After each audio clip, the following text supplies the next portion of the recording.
복된 주일, 하나님께서 우리에게 주시는 은혜의 말씀은 신약 성경 누가복음 10장 38절에서 42절까지의 말씀입니다.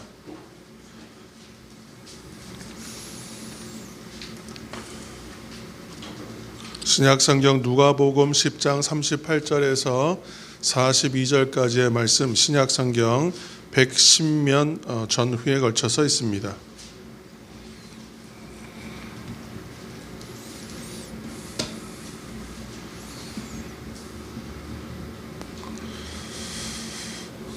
누가복음 10장 38절에서 42절까지의 말씀을 우리가 한 목소리로 함께 합독하며 읽으시겠습니다. 38절. 그들이 길 갈 때에 예수께서 한 마을에 들어가시매 마르다라 이름하는 한 여자가 자기 집으로 영접하더라. 그에게 마리아라 하는 동생이 있어 주의 발치에 앉아 그의 말씀을 듣더니 마르다는 준비하는 일이 많아 마음이 분주한지라.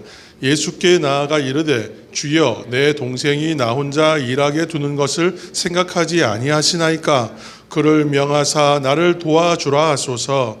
주께서 대답하여 이르시되 마르다야 마르다야 내가 많은 일로 염려하고 근심하나 몇 가지만 하든지 혹은 한 가지만이라도 족하니라. 마리아는 이 좋은 편을 택하였으니 빼앗기지 아니하리라 하시니라. 아멘.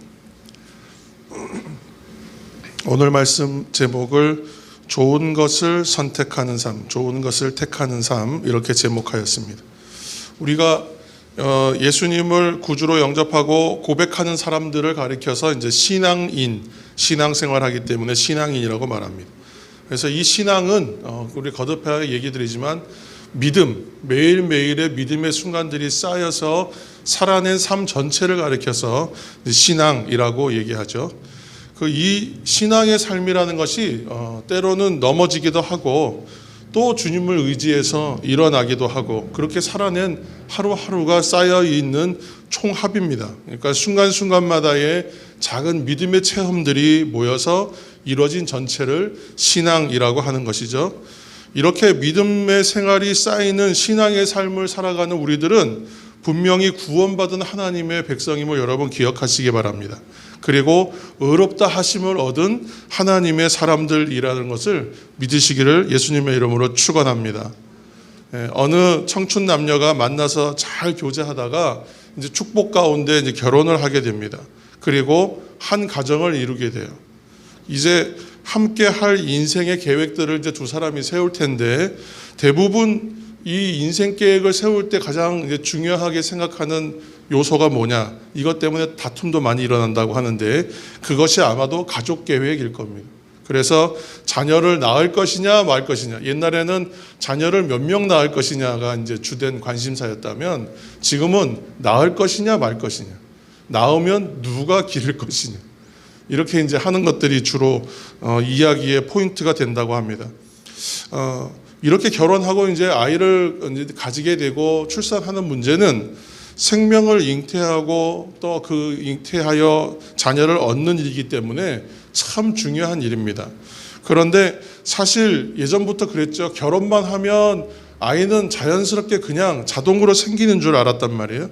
그리고 어떻게 하나님의 은혜로 또 잘 돼서 아이를 낳았습니다. 그러면 낳기만 하면 이제 자동으로 부모가 되고 또 애는 이제 태어났으니까 알아서 자기가 크기 때문에 그냥 양육되는 건 줄 알았단 말이에요. 그런데 그 과정을 잘 보면 그걸 그냥 큰 일처럼 여기지 않고 수월하게 잘하는 가정이 있는가 하면 아이를 얻고 아이를 출산하고 자녀를 양육하는 모든 과정 자체가 그렇게 쉽지만은 아닌 일이라는 것, 그리고 때로는 너무 어려운 일이라는 걸 경험하는 가정들도 많이 있다는 것입니다. 자, 그런데 어떻게 하여튼 낳았습니다. 애를 낳았어요. 그러면 이제 끝입니까? 아니죠. 네, 결단코 아닙니다. 다 아시겠지만 사실은 그때부터가 이제 행복 끝 고생 시작일 수도 있는 거예요. 이미 자녀를 낳고 또 양육하고 또 장성해서 출가까지 이제 다 시키신 이제 가정들은 어떠실지 모르겠어요. 이런 얘기를 들으면. 그러나 아이를 처음 낳는 또는 처음 낳은 초보 부모들은 애가 이제 태어나고 나면 어찌할 바를 알지 못해요. 그 아이가 그냥 알아서 먹고 태어난 아이가 말이죠. 알아서 먹고 알아서 싸고 알아서 자고 그렇게 그냥 자기가 알아서 다 하면 좋겠는데 그렇게 할 수 있는 아기는 이 땅에 전혀 한 명도 없습니다. 그냥 있으면 자동으로 되는 것은 하나도 없어요. 부모의 손이 다 가야 됩니다. 매일 그래서 아이가 조금씩 자라가고 조금씩 성장하고 그렇게 하는 아이를 위해서 행한 모든 일들을 통해서 아이만 자라는가? 그렇지가 않죠. 아이가 조금씩 자라감에 따라 부모도 함께 성장합니다. 부모도 조금씩 부모 되어 가는 것이죠. 그렇게 해서 성장, 자란다는 뜻에는 항상 두 가지 의미가 같이 있는 거예요. 성장하는 것, 생장되는 것, 커지는 것, 그죠? 자라가는 것. 그것도 있지만 또 하나는 뭐예요? 동시에 성숙도 있는 것이죠. 그래서 우리는 우리들의 신앙의 자람을 얘기할 때 성장과 성숙이 있다 이렇게 말하죠. 그런데 성장이라는 말은 긍정적인 의미와 부정적인 의미를 다 포괄합니다. 그래서 성장은 아주 정적이고 긍정적인 성장이 있는가 하면 부정적 성장도 있기 때문에 우리가 신앙이 자라간다는 얘기를 할 때는 신앙이 성장한다고 하지 않고 성숙한다 이렇게 표현을 주로 씁니다. 저도 오늘 이렇게 고백을 합니다. 제가 매 설교 때마다 이런 고백을 하고 하면 좋겠는데 너무 똑같은 말 하면 좀 가식적이다 이런 말 할까봐 잘 하지는 않습니다만 항상 마음가짐에 그렇게 마음 먹고 단위에 섭니다. 내가 이 자리에 서 있기까지, 이 자리까지, 이 시점까지 오기까지는 하나님의 은혜가 있었다. 하나님의 이끄심이 있었고 나를 잘하게 하시는 하나님의 은혜가 우리 가운데 있었다. 그래서 항상 그 놀라움과 감동을 경험하고 또 그 놀라움과 감동이 식으면 내가 뭔가 잘못됐다라고 생각하는 점검 포인트로 사용하기도 합니다. 왜냐하면 제가 매번 우리가 이제 항상 하는 얘기지만 내가 있는 이 자리에 지금 현재의 내 삶을 돌아보면서 감동이 없다 그러면 이것은 좀 뭔가 잘못된 것이거든요. 우리가 참 아무것도 모르는 처음에 태어난 갓난아이와 같이 그렇게 되었던 존재였어요. 그랬다가 내가 어느덧 다른 사람의 신앙을 세우고 다른 사람의 신앙을 성장하고 성숙하게 하는 일을 돕는다. 그 역할을 내가 하고 있다 이렇게 생각해 보면 그 현실을 생각하면 너무 감동이 된다는 이야기입니다. 그런데 이러한 영적인 성숙을 이루기 위해서는 우리가 해야 될 것이 하나 있습니다. 오늘 설교 제목처럼 좋은 것을 선택할 수 있어야 합니다. 좋은 것을 선택해 나가야 됩니다. 인생은 계속해서 선택의 연속이기 때문에 그렇죠. 무엇이 좋은가 그렇지 않은가 분별하고 선택하는 것이 매우 필요합니다. 그러니까 신앙의 성숙을 위해서도 무엇이 필요한가를 이제 분별하는 것부터 시작해서 매우 중요한 것이 많이 있죠. 이처럼 좋은 것을 선택하며 영적인 성숙을 이루는 생활이라는 것은 첫째로 영적인 안목이 있어야 합니다. 한번 다 같이 해보실까요? 영적인 안목이 있어야 합니다. 한마디로 눈이 열려야 하는 것이죠. 세계적인 CEO들, 이제 유명한 CEO들의 자서전이나 그들에 대한 기사들이 나올 때마다 잘 보면 공통점이 하나 있습니다. 첫 번째는 엄청난 연봉을 받는다는 거예요. 대우를 잘 받죠. 그래서 사람들이 그 대우받는 것을 보고 굉장히 부러워하고 놀라기도 합니다. 그런데 이들이 그런 대우를 받는 이유는 대체로 무엇이겠습니까? 그 사람이 이제 뛰어난 경영이나 그런 능력이 있기 때문이기도 하겠지만 그 사람만이 가지고 있는 독창적인 그들의 안목이 있기 때문입니다. 그 사람들이 바라보고 있는 관점이 좀 남다릅니다. 그래서 자신만의 특별한 관점, 그 사람이 갖고 있는 그런 견해, 그 사람의 생각, 그것을 사는 거죠, 기업들은. 그래서 보는 만큼 질문할 수 있다. 어떤 책에 보면 보는 만큼 질문할 수 있다. 이렇게 이제 문구가 있었는데 참 공감이 되는 얘기입니다. 이처럼 우리가 눈이 열릴 때에 더 많은 질문을 할 수 있어요. 그러니까 성경을 읽으면서도 무비판적으로 읽는 것이 아니라 성경을 참 잘 읽으시는 분들은 어떤 분들이냐면 성경을 비판적으로 읽는 사람들입니다. 그냥 하나님의 말씀으로 받아들이는 것은 당연히 믿음으로 받아야 하는 것이지만 성경을 읽을 때 자꾸 의문이 드는 거예요. 하나님 왜 이렇습니까? 라고 질문하는 사람들이 성경 읽을 때에 하나님의 말씀의 은혜로 깊이 들어갈 수 있는 하나의 통로가 됩니다. 그리고 또 깊은 묵상으로 인도함을 받는 것이죠. 그만큼 신앙의 본질에 다가설 수 있는 길이 됩니다. 우리의 삶에서도 인맥, 좋은 인맥을 쌓기를 애를 쓰지만 그 좋은 인맥은 어떤 부분에 도움을 줍니까? 일을 수월하게 할 때 도움을 줍니다. 그렇지만 전혀 안 되는 일, 할 수 없는 일까지 다 그것을 뒤집어 엎기에는 인맥으로 할 때에는 한계가 있습니다. 그러나 우리가 눈이 열려서 안목에 힘이 생기면 그것을 좋은 것을 선택함을 통해서 안 될 일도 되게 할 수 있는 그런 창조적 능력이 그 안에서 생기는 것입니다. 1980년대에 유명한 하나의 이제 이야기가 있습니다. 로이 웨스틴이라는 사람이 미국에 있는 시사주간 이제 뉴스위크지에 실렸던 기사가 있습니다. 그래서 이 이야기는 안목에 대한 이야기로 아주 그냥 유명한 이야기입니다. 로이 웨스틴이라는 사람이 아주 행운의 사나이로 이렇게 소개가 되는 기사였는데 그 미국에 있는 애리조나 투싼이라는 곳에서 열린 수석 박람회가 있었다고 합니다. 거기 갔더니 아주 푸르고 회색 빛깔을 내는 큰 돌덩어리가 하나 있는 거예요. 근데 이 돌덩이를 잘 보니까 밑에 가격표가 $15가 붙어 있습니다. 15불인데 이거는 조금 더 깎을 수 있겠다 해서 흥정을 했습니다. 그걸 또 그래서 15불짜리를 주인하고 잘 이렇게 얘기를 했어요. 그래서 주인하고 얘기를 해보니까 이 돌을 발견한 사람의 이야기를 들어보니 그 미국의 그 위쪽에 북쪽에 있는 아이다호 근처에 가서 시냇물 바닥에서 우연히 이 돌을 발견했다 이렇게 얘기하더라는 거죠. 그래서 잘 얘기하다가 조금 깎아주면 안 되겠냐 이렇게 흥정을 한 거예요. 그래서 결국은 얼마에 샀냐 하면 이것을 $10를 주고 샀다고 합니다. 그리고 집에 돌아오면서 계속 보고 집에다가 갖다 놓고 계속 보아도 예삿돌은 아닌 것 같은 거예요. 그래서 이거 아무래도 좀 전문가한테 감정을 받아봐야겠다 하고 이제 보석 전문가한테 가져가서 감정을 의뢰했습니다. 그랬더니 이분이 이제 보고는 조금 이거는 좀 다듬어 봐야겠다고 그래서 돌을 좀 세공을 했다고 해요. 일부를 좀 깎아보고 나니까 어떻게 됐냐면 이거는 그냥 수석이 아니라 자그마치 1950캐럿짜리 사파이어 원석이었다는 거예요. 그러니까 그 당시에까지는 알려진 것 가운데는 가장 큰 사파이어 원석이었다는 거죠. 그래서 그 당시 돈으로 225만 불, 그러니까 한 250만 불 정도 되는 가치가 있는 돌이었다는 것입니다. 그래서 로이 웨스틴은 세상에서 가장 큰 사파이어를 단돈 10불에 산 행운의 사나이 이렇게 해서 뉴스위크지에 실렸다는 것이죠. 그러면 반대로 이 돌을 발견했다가 15불에 내놨다가 10불에 판 사람은 이 기사를 과연 봤을까요? 그거는 우리가 알 바가 아니지만 아마 그 기사를 봤을 겁니다. 우리에게도 지금 이야기가 전해지고 있으니까. 얼마나 속이 쓰렸겠습니까?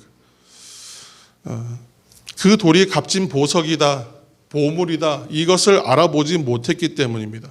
그러니까 좋은 것을 보고도 이것이 좋은 것인지 알아보는 안목이 그 사람에게는 없었다는 것이죠.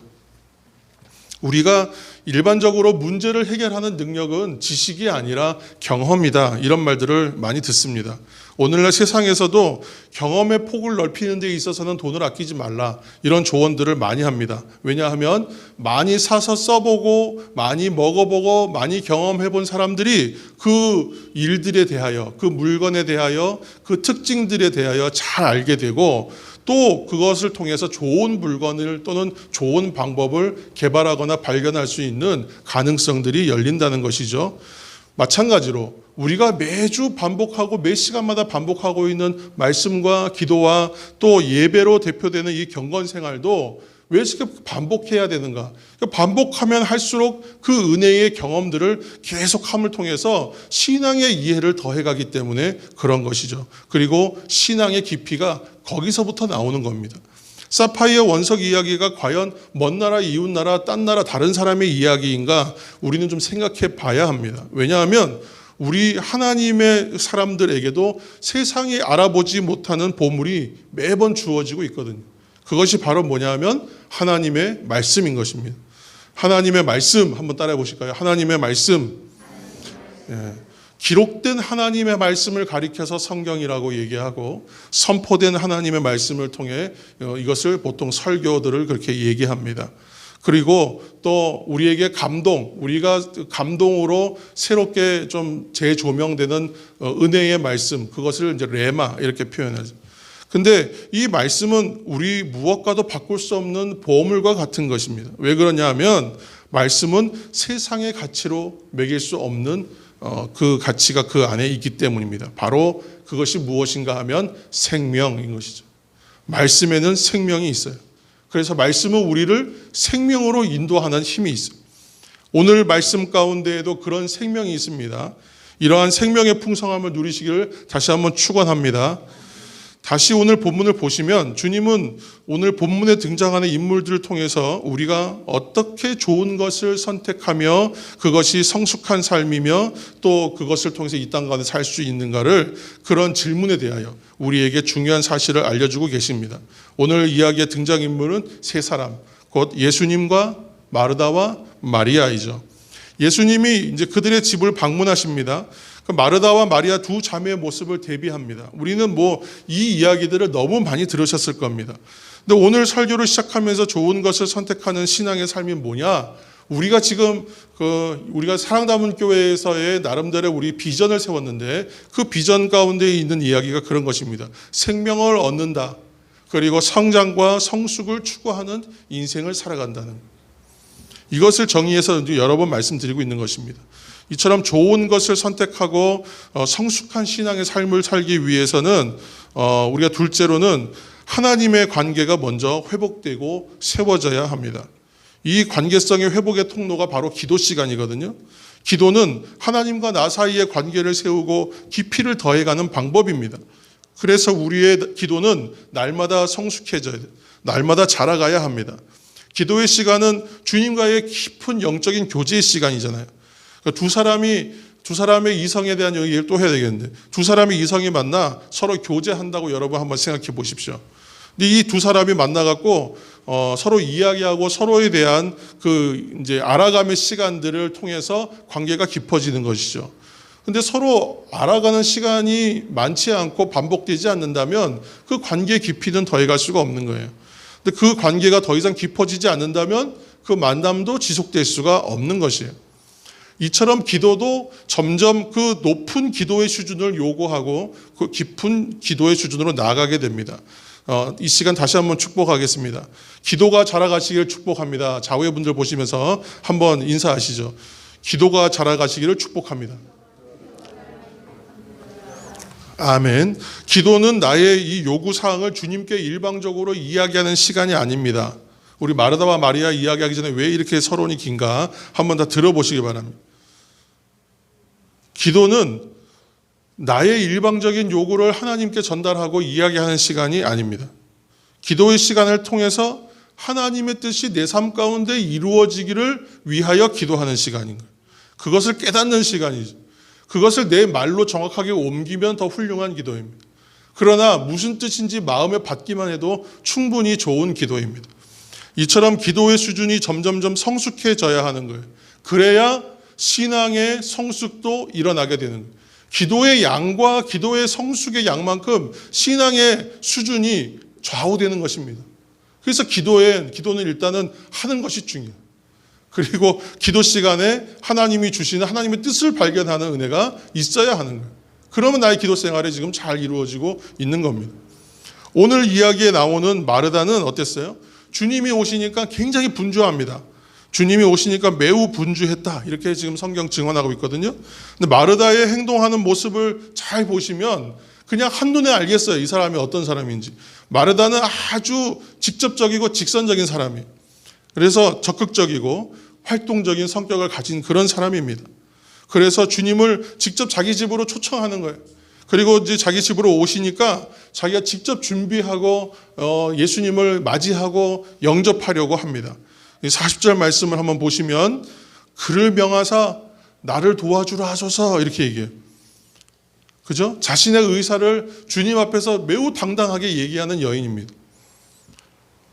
지금 내가 분주하고 바쁘니까 내 동생 마리아로 하여금 나를 좀 도와주라고 말씀해 달라고. 그렇게 얘기하고 있어요. 그런데 마르다는 어떻게 하고 있습니까? 39절 말씀입니다. 39절 다 같이 앞에 보시고 앞에 있는 부분만 한번 같이 읽어보실까요? 자, 시작. 주의 발치에 앉아 그의 말씀을 듣더니 그랬어요. 서로 다른 두 사람의 모습을 통해 우리가 기도의 모습을 점검해 볼 수 있다는 거예요. 한 사람은 주님이 오셨는데 일하고 한 사람은 말씀 듣기 위해서 앉아 있었다, 이런 비교를 말하는 것이 아닙니다. 한 사람은 어떻게 얘기하냐면 자신의 뜻을 관철하기 위하여 주님께 적극적인 의사 표현을 해요. 그렇죠? 그래서 기도할 때에도 이렇게 기도하시는 분이 많아요. 이미 정답이 있어요. 내 안에. 내가 원하는 바가 있어요. 특히 이제 우리 청년부 예전에 사역할 때 청년들이 그런 기도 많이 해요. 이미 지금 누가 한 사람한테 꽂혔거든요. 일면 표현대로. 좋아하는 사람이 생긴 거예요. 그러니까 저 사람 아니면 안 되겠거든. 하나님 얘입니다. 이렇게 얘기하는 거예요. 이 사람입니다.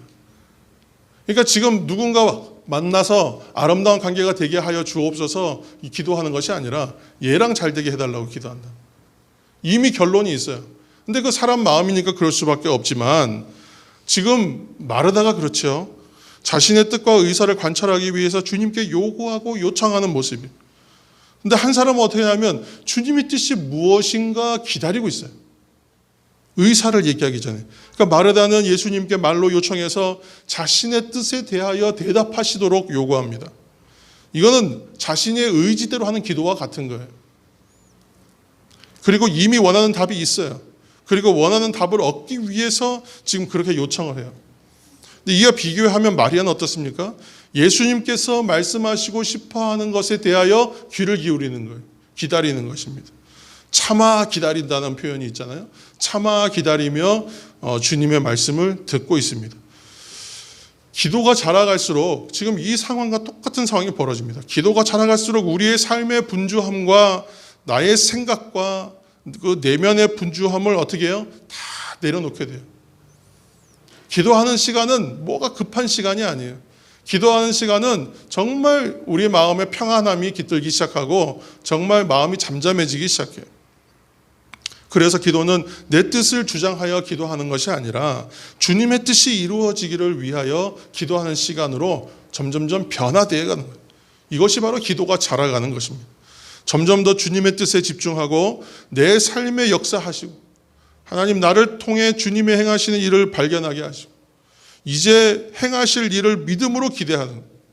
주님의 뜻을 내가 음성으로 듣기를 사모하고 또 음성 주실 것을 기대하면서 더 집중하고 이렇게 기도가 깊이를 더해갈 때에 우리의 신앙도 날로 성숙을 더해갈 줄로 믿습니다.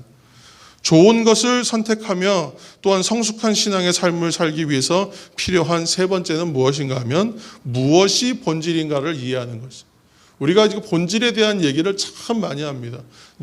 우리 교회가 또 내가 신앙생활 잘한다. 우리 교회가 신앙생활을 잘하는 교회다라는 걸 얘기할 때는 본질적인 것을 추구한다는 얘기를 참 많이 하게 됩니다. 그런데 이 이야기는 간단하게 얘기하면 무엇이 우선인가 하는 이야기거든요. 무엇이 우선되는가? 우선순위가 되는가도 좋지만 무엇이 우선인가? 이렇게 말이 저는 제일 좋은 것 같아요. 인생은 어쩌면 선택의 연속이라고 얘기했죠. 그 우스갯소리 같지만 가장 흔하게 만나는 일이 뭐냐면 음식 같은 거 시키고 할 때에 중식당에 가서 맨날 고민하는 거 있잖아요. 짜장면이냐 짬뽕이냐. 이게 항상 선택의 어려움을 겪게 하는 문제예요. 요즘에 짬짜면이 이제 나오고 이래가지고 그런 좀 고민을 덜 하게 됐다고는 하지만 여전히 중식당에 들어가면서 내가 오늘은 뭘 먹어야지 하고 결정하지 못하는 경우가 많거든요. 무엇을 할까? 무엇을 먹을까? 어떤 옷을 입을까? 어떤 물건을 살까? 이렇게 할까? 저렇게 할까? 정말 그런 후회 없는 선택을 하면 참 좋겠는데 잘 안 된단 말이에요. 오늘 두 인물 중에 마르다는 어땠다면 매우 분주했다는 거예요. 왜요? 당연히 내가 모시고 싶었던 귀한 분 모시고 왔으니까 지금 굉장히 흥분됐거든. 그래서 모시기 위해서 모셨고 이제 대접하기 위해서는 준비할 것이 많았어요. 그러니까 굉장히 분주합니다. 자신은 지금 오늘 너무너무 지금 마음이 들떠있고 분주하고 손도 지금 급한데 동생 마리아가 참 눈치도 없는 거예요.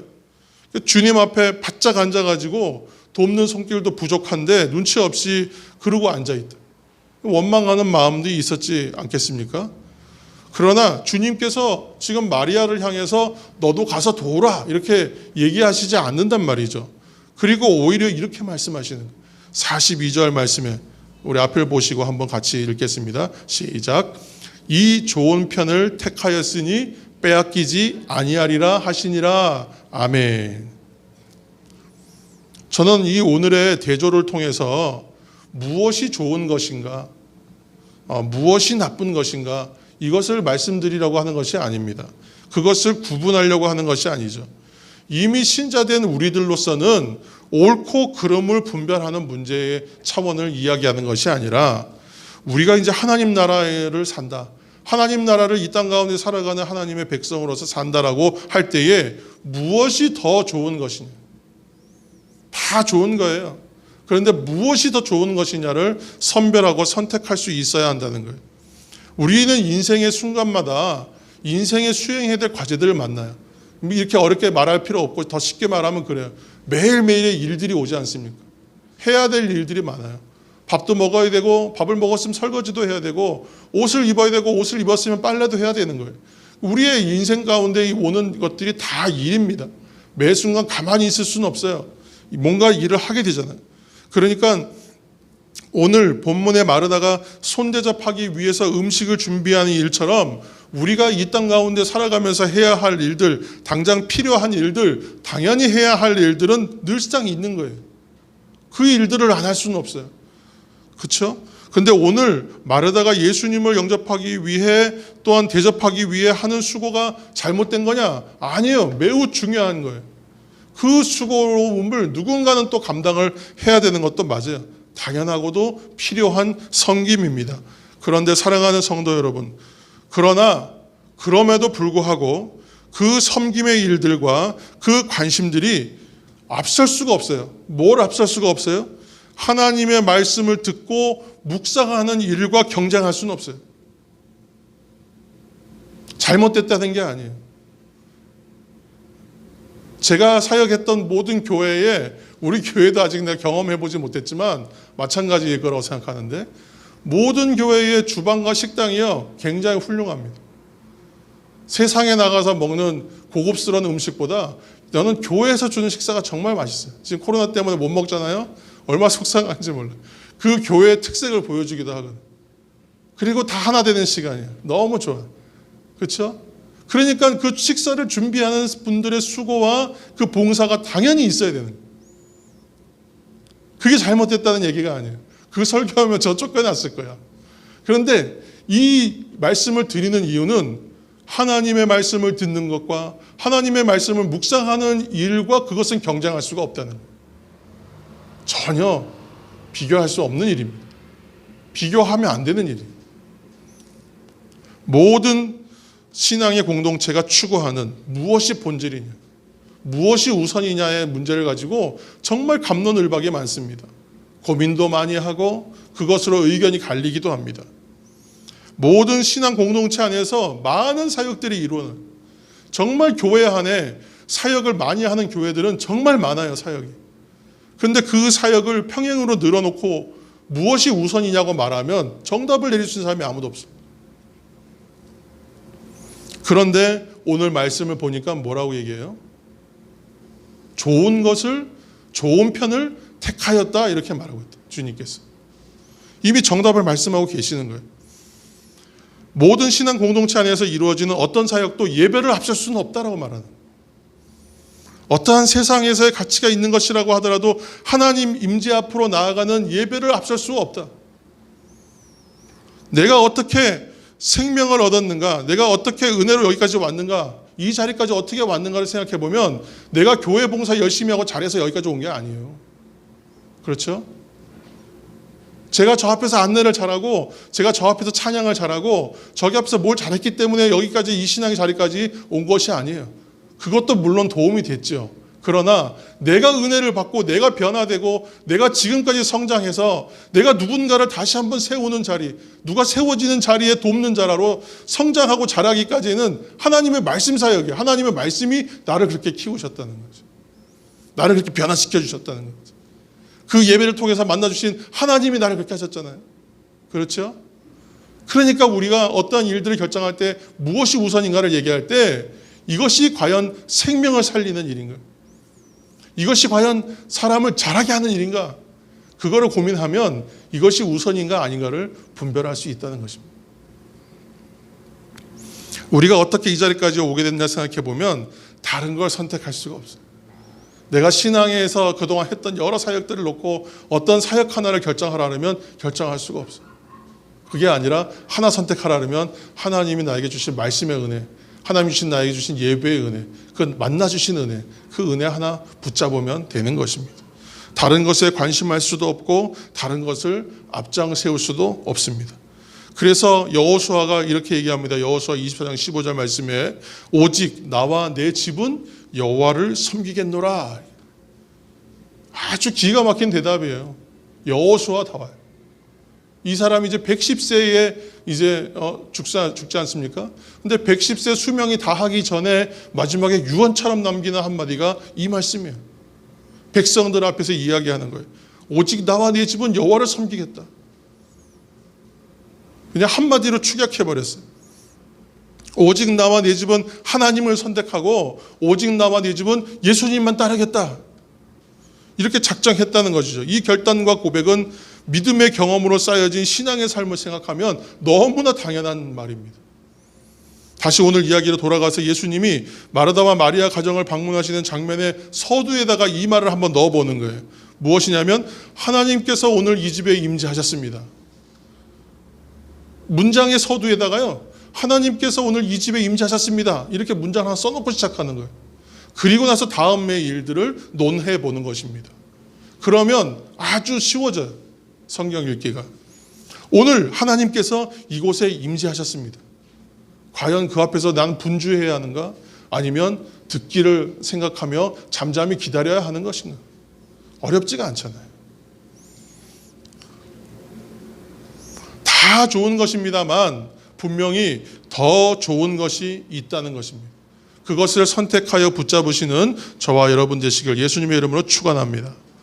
사도행전 6장에도 초대교회 사도들이 정작 해야 할 일이 있었는데 그것을 못해서 어렵고 힘들었다라는 얘기가 나옵니다. 생활이 곤고한 과부들의 생계를 책임지는 일을 하고 있었죠. 그러니까 그것도 참 선한 거예요. 당연히 해야 돼요. 주변에 힘들고 어려운 사람들한테 나누어주고 공평하게 하는 것 왜 이것이 중요하지 않겠습니까? 이건 생존의 문제이기도 하기 때문에 중요한 것이죠. 그리고 또 여러 가지 일들이 다 교회 안에서 이루어진 사역들, 섬김과 나눔의 사역들도 너무 중요한 거예요. 그러나 사도들이 뭐라고 했냐면 하나님의 말씀 전파하는 일에 방해받아서는 안 되겠다고 얘기하는 거예요. 교회 공동체 안에서 주님을 위해 행하는 모든 일은 다 좋은 것입니다. 여러분 믿으십니까? 다 좋은 일이에요. 그러나 더 좋은 것이 있어요. 더 우선되는 것이 있어요. 더 본질적인 것이 있어요. 우리가 이것들을 분별하고 선택하고 붙잡을 때에 주님께서 뭐라고 얘기하시냐면 결단코 그것을 빼앗기지 아니하리라 이렇게 말씀하시는 거예요. 1세기에 두 사람의 인물이 있습니다. 대조적인 인물이에요. 한 사람은 사도 바울, 또 한 사람은 황제 네로입니다. 한 사람은 어떤 사람이에요? 예수님의 십자가를 푯대로 삼아서 그 푯대를 향하여 바라보고 달리다가 그 끝에서 뭘 발견했냐 하면 기쁨을 발견한 사람이에요. 그 십자가에서. 세상의 성공의 조건을 모두 가지고 있는 사람이에요. 바울은. 성공할 수 있었어요. 예수 그리스도 아니었으면 그 삶 가운데에 나름대로의 그 행복과 기쁨이 있고 성공이 있는 인생이었어요. 그렇지만 그 사람이 어디서 발견해요? 십자가 앞에서 진정한 가치를 발견하는 거죠. 세상이 줄 수도 없는 것, 세상이 알 수도 없는 그런 만족을 얻은 사람입니다. 그런데 또 한 사람 네로는 어떻습니까? 자기의 기쁨과 만족만을 위해서 달리다가 결국은 뭘 만나면 절망과 허물을 발견한, 바울이 고통을 견디고 이기고 뚫고 나가서 승리를 찾았다면 네로는 쾌락을 쫓다가 실패한 인생이 되는 것입니다. 바울은 후대의 기독교 신학이라고 하는 위대한 신앙적 유산을 남겨요. 모든 신학자들과 목회자들이 일위로 꼽는 사람 바울이에요. 바울이 아니었으면 이렇게 우리가 신앙의 체계들을 과연 알 수 있겠는가 할 정도로 엄청난 업적입니다. 위대한 유산을 남기죠. 네로는 어떤 사람이에요? 파괴자, 폭군이라는 명성만 남기고 있는 것입니다. 바울 사도는 고린도전서 4장 16절 말씀을 통해 우리에게 이렇게 권면합니다. 너희는 나를 본받는 자가 되라. 한번 이것도 같이 해보시겠습니다. 너희는 나를 본받는 자가 되라. 한 번 더 하시겠습니다. 너희는 나를 본받는 자가 되라. 이렇게 말씀하고 있죠. 그것은 달리 나를 본받으라고 하는 이야기가 아니죠. 내가 신앙생활 잘하고, 내가 선교도 잘하고, 내가 찬양도 잘하고, 내가 뭐 가르치는 것도 잘한다. 그러니까 나를 좀 배워. 내가 하라는 대로 좀 해. 이렇게 나의 우월함을 이야기하는 그런 이야기가 아닙니다. 그것이 자랑하는 것이 아니에요. 다만 내가 지금 바라보고 있는 십자가를 바라보라. 내가 지금 걸어가고 있는 십자가의 길을 묵상하라. 나는 지금 오직 십자가만 바라본다. 나는 지금 오직 주님의 십자가만 묵상한다. 나는 그렇게 십자가를 바라보고 서 있는 인생이기 때문에 나와 함께 내가 십자가 앞에 줄 서는 것처럼 너희들도 나와 함께 십자가 뒤에 줄 서라. 나를 본받으라. 시편 1편에 세상 사람들이 찾는, 좋아하는 그 복에 대한 이야기가 정리가 되어 있지 않습니까? 세상 가운데 누리고 싶어하는 그 형통함이 복인데 그 복이 무엇인가에 대해서 시편 1편에서 얘기하고 있습니다. 우리가 또 시편 1편을 가지고 또 깊이 나눌 기회가 또 있겠지만 오늘 잠깐 얘기하면 하나님의 말씀을 즐거워하여 주야로 말씀을 묵상하는 그 한 사람, 그죠? 그 한 사람. 그 한 사람이 바로 어떤 사람입니까? 복 있는 그 한 사람이죠. 복 있는 사람은 그렇게 하면 물가에 심은 나무와 같은 복을 받고 또 그것을 감사하는 사람이에요. 그래서 철을 따라 필요한 열매를 먹고 또 언제나 잎사귀가 마르지 않는 복을 하나님과 동행하는 가운데 누리는 사람이에요. 그게 복이라고 얘기합니다. 사랑하는 성도 여러분, 고난이 올 때에 그 다음에 곧이어 무엇이 온다고요? 은혜가 반드시 온다. 그것을 믿고 기대하는 사람이 어려움 중에서도 기뻐할 수 있는 사람이잖아요. 그 사람을 신앙을 뭐라고 하냐면 성숙한 신앙이라고 말하는. 성숙한 신앙의 다람이 다 되시기를 예수님의 이름으로 축원합니다. 우리가 오늘 나누는 좋은 선택의 기준은 이것이 과연 생명 얻는 일인가, 생명으로 인도하는 일인가가 기준이 되면 됩니다. 그것을 기준으로 생각하면 돼요. 우리 사랑남은 교회 성도 여러분, 한 분 한 분이 또 지금 이 시간 온라인으로 예배하는 성도들마다 영적인 성숙을 이루어 가시기를 다시 한번 축원합니다. 때마다 일마다 생명을 얻는 삶이 되시고 생명을 전하는 인생을 살아가시기를 다시 한번 이 주일을 맞이해서 그 은혜로 충만하시기를 예수님의 이름으로 축원합니다. 함께 기도하시겠습니다. 영광과 찬양을 받으시기에 합당하신 아버지 하나님, 좋은 것을 선택하는 인생을 살아갈 수 있도록 도와주옵소서. 영적인 안목이 다 열리게 하여 주시고 좋은 것을 선택하는 은혜를 허락하여 주시고 무엇이 우선이며 무엇이 본질인가를 항상 깨달아 이것이 과연 생명을 전하는 일인가, 이것이 과연 생명을 살리는 일인가 우리가 고민하면서 바울이 얘기한 것처럼 주님의 십자가 앞에 줄 서서 나를 따르라, 나를 닮은 자가 되라 얘기할 수 있는 인생 살아갈 수 있도록 도와주옵소서. 성숙한 인생으로, 성숙한 신앙의 삶을 살아가는 인생으로 우리를 성령으로 도와주옵소서. 귀하신 예수님의 이름으로 기도하옵나이다. 아멘.